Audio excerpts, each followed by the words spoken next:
Hello and welcome. Today we're going to be talking about how to bathe a baby chick.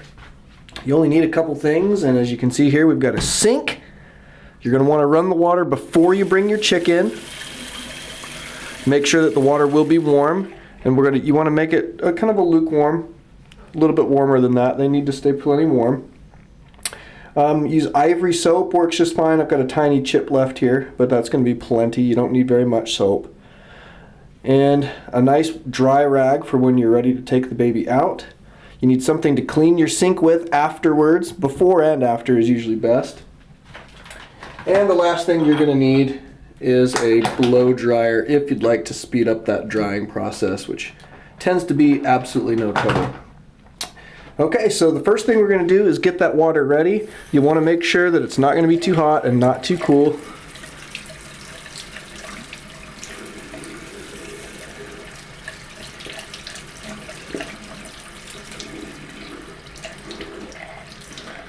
And you also don't really want it to be rushing too fast either, so kind of turn it down just a little bit.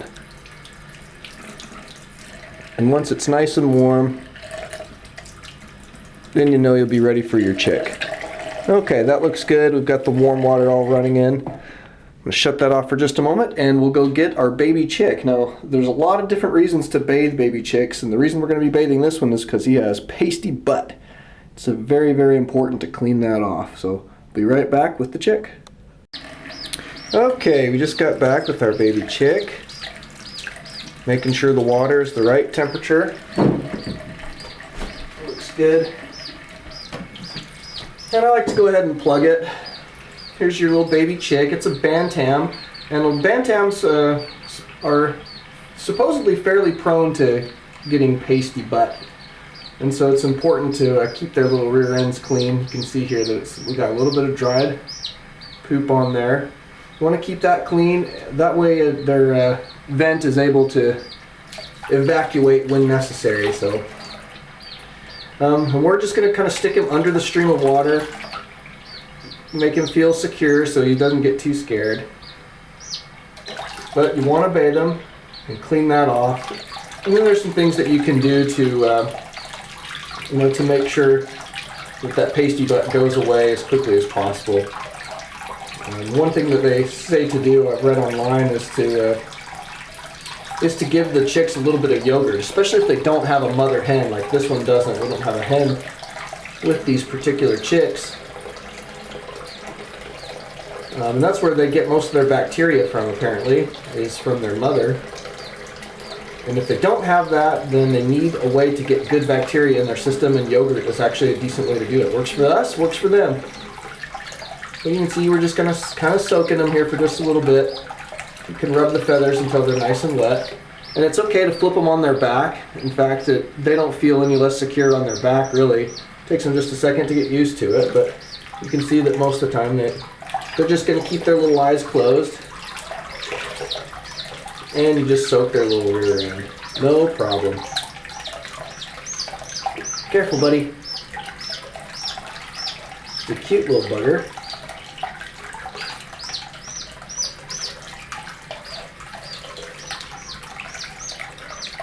Look at that guy.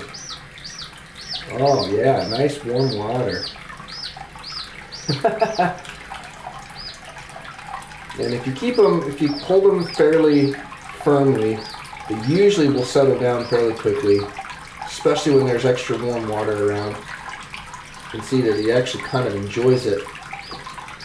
Little chickies like to be warm. And after a little bit, the paste starts to loosen up, and you can just kind of pick it off and then drain your water out. You don't want to leave it sitting in your sink.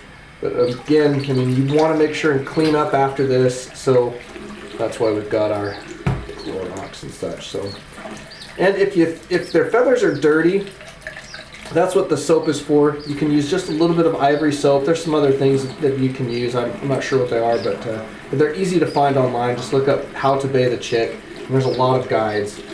But you can just get a little bit of soap on your fingers and wash their feathers, and that helps clean them up very, very quickly. Alright, looks like this guy is all clean. It's already starting to dry off, at least try to. When you wash them with soap, you need to make sure and rinse them really well though. You don't want to leave soap in their feathers. And if you think that there's going to be a residue, then rinse them with just a little bit of vinegar. Mix some vinegar and some water and you can rinse them that way. We won't need that here. We just used a tiny bit of soap, so no big deal. This guy's all done. Now we're going to dry them off. First thing you want to do is wrap them in a rag, clean rag, so that they don't lose their body heat. And let's plug this in real quick.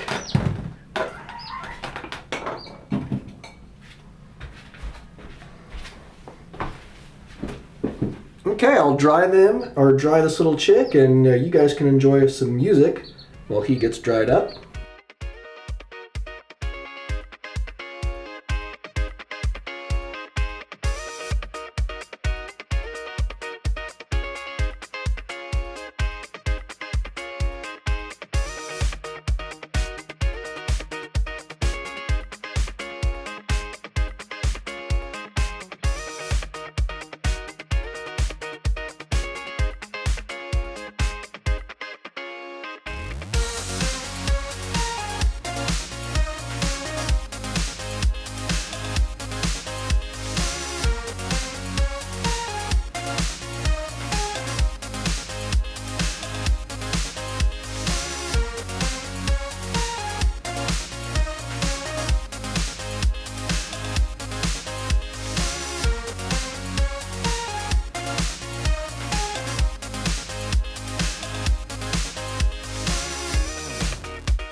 And you can see them relaxing underneath that warm air.